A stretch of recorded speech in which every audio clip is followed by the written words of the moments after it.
Hello, everybody. I'm Gwen Campbell-Mindes. Welcome to Gwen's Bookish Ramblings.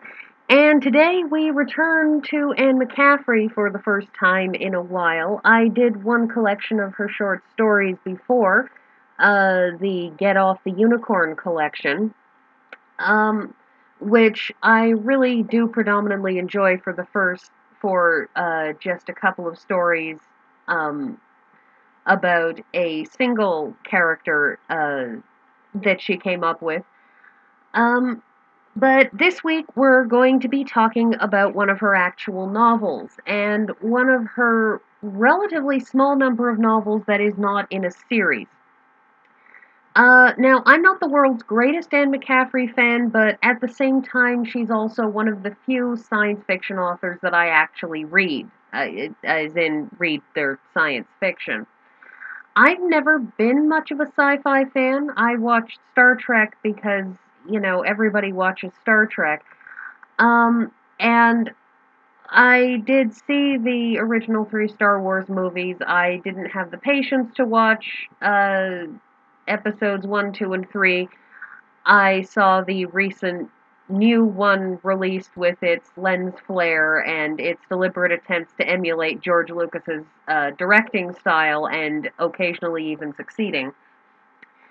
Uh, the thing about science fiction is it just never grabbed me. And Anne McCaffrey's science fiction, it has a particular quality to it that I am not offering this as either criticism or praise. I am, however, going to say that her science fiction has a lot less science in its fiction. Because you see, there are two kinds of science fiction in the world. There's science fiction which is based on an actual scientific premise. What if evolution had worked differently? What if somebody built the engine that did these things? And they take an actual scientific concept and work out, to some extent at least, the science behind it. Anne McCaffrey tends to have relatively little science in her science fiction. I should say tended because she passed away a few years ago, and there was much sadness in the community of science fiction fantasy writers because she has been a staple of that community since the 1960s, 1970s. Um, Anyways, but the thing about her science fiction is it's not so much, there isn't so much science in it as what if at a point in the future these technologies existed. Here's a story that is made possible by those technologies existing. Um, you could, in some ways, just as easily throw this into the fantasy category, in that there is no real, genuine description of how any of this works. She has certain minimalist descriptions of just for the sake of, saying this works by creating, wormholes between various points, and that's how we get places fast. But she doesn't go into any detail beyond that, which I tend to find those sorts of works of fiction, those sorts of science fiction, much more to my taste. Now, again, says nothing about anyone except me.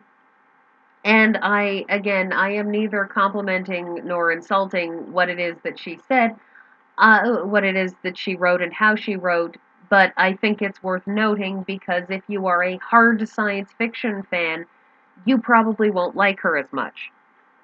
Now, the next thing is, as I said the last time I talked about her, a lot of her books have perspectives and viewpoints that show that this is a woman who grew up in the 1960s. This is somebody who went through women's lib, the 1960s women's lib, and therefore there are base presumptions in her books that come out of the world that she grew up in that are no longer base presumptions.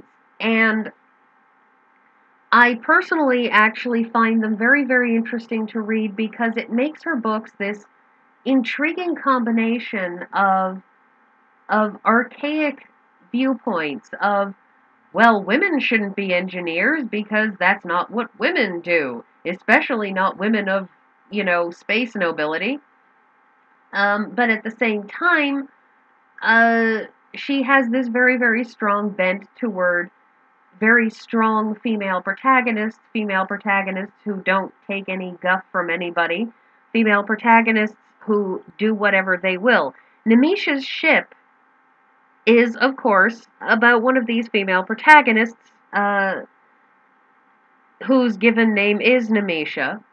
Um, the world that she has set up is one where a sort of a space nobility has evolved, and it seems to be based on, uh, in a lot of ways, these families who made it to particular planets first, they're known as first families because they were the initial settlers. They are, in effect, considered valuable nobility because they were the first ones there. They staked out their claims, and now they have a certain social cachet that is, catch it, um, that is, that creates a wealthy upper class, who identify themselves, interestingly enough, by tattoos that they wear that are designed apparently to match up with particular items of jewelry that they wear. And those tattoos are designed for the purposes of basically identifying somebody as an heir on sight. Um, so this book opens with the Lady Rizala, or possibly Rezala. I've never been entirely certain, and she is the woman she is Nimisha's mother, and her full name is Lady Rizala Boynton Chandlerley. Um, and the Nimisha is her so-called body heir, and this is an interesting idea that nobody in these upper classes seems to get married in the way we would see it anymore. They make short to medium term contracts in order to get somebody to give them a body heir. Interestingly, um, this this particular book does not, in fact, seem to advocate in any way, um, concepts of. It doesn't seem to advocate in any way for ideas, relating to, what do you call it? Uh,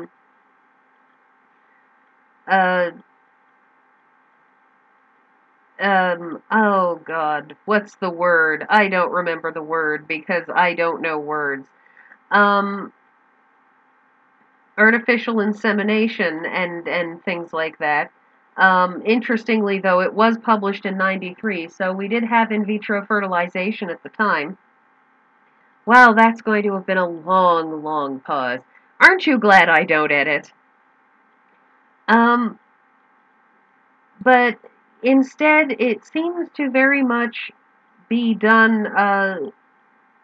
This book seems to be very much, uh, set in a world where these people get their children by actually having sex. And I don't know if this is, which seems odd if you are going to say that there are no long-term relationships, there is only, picking somebody and saying, I'm going to pick you to be the parent of my heir because you seem to have good genes.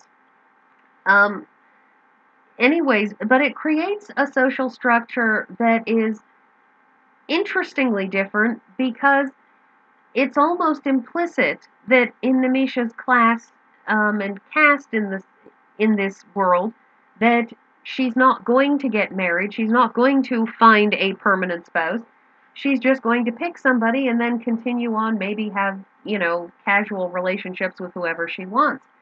Um, I think sometimes the casual nature of many relationships in McCaffrey's books are a reflection of the fact that I don't think I could be wrong, but I think she was divorced. And there's an element of that almost surprise of this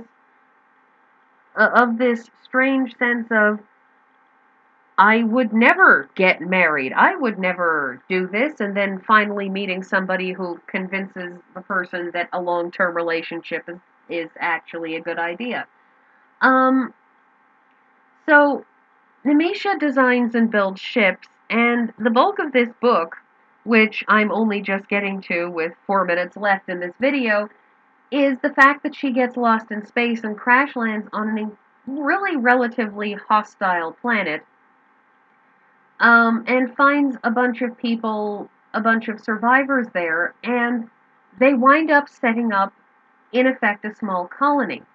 Um, and so the story of her surviving, of her helping these people, giving them medical help, of her falling in love with somebody and them creating a home on that planet, that's one half. The other half is Nimisha's body heir, Quiva, who is also an engineer like her mother. And when Quiva reaches the effectively sort of an age of majority, an age of confirmation, she's getting to the first stages of being named an adult. Um, she's starting to get close to that, and she and several people go looking for Nimisha, and that's the other half of this book. One half is Nimisha on this planet, surviving, getting by. She has an AI who is occasionally just a little snippy, but that's fine because AIs with personality are fantastic. Hal aside, I will not make a Dave joke because I don't think I could pull off that sort of delivery properly.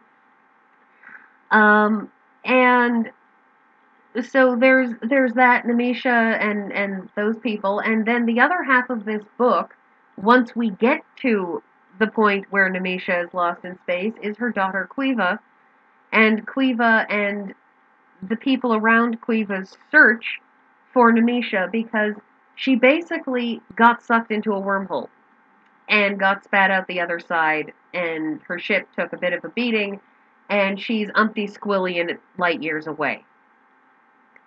And what they do is they go looking for her. They go looking for the vector of where she would have come out. They go looking for where that particular wormhole would have come out.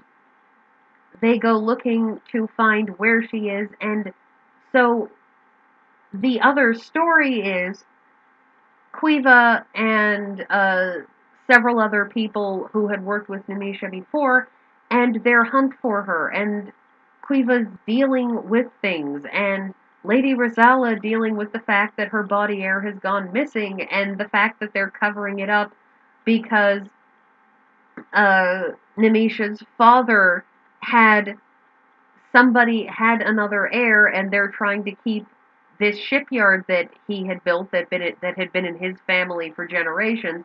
They're trying to keep it out of the grubby little paws of TNL's other body heir because, TNL's body heir is kind of a jerk and awful and a variety of things like that.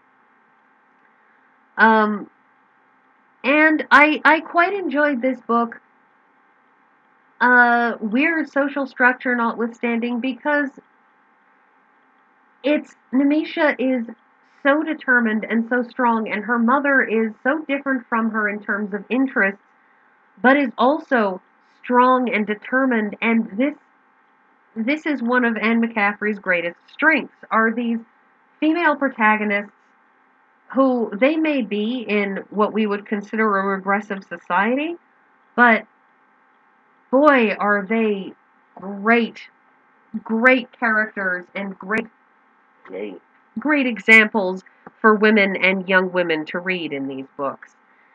So, thank you, and I'll see you next week with Cat Who.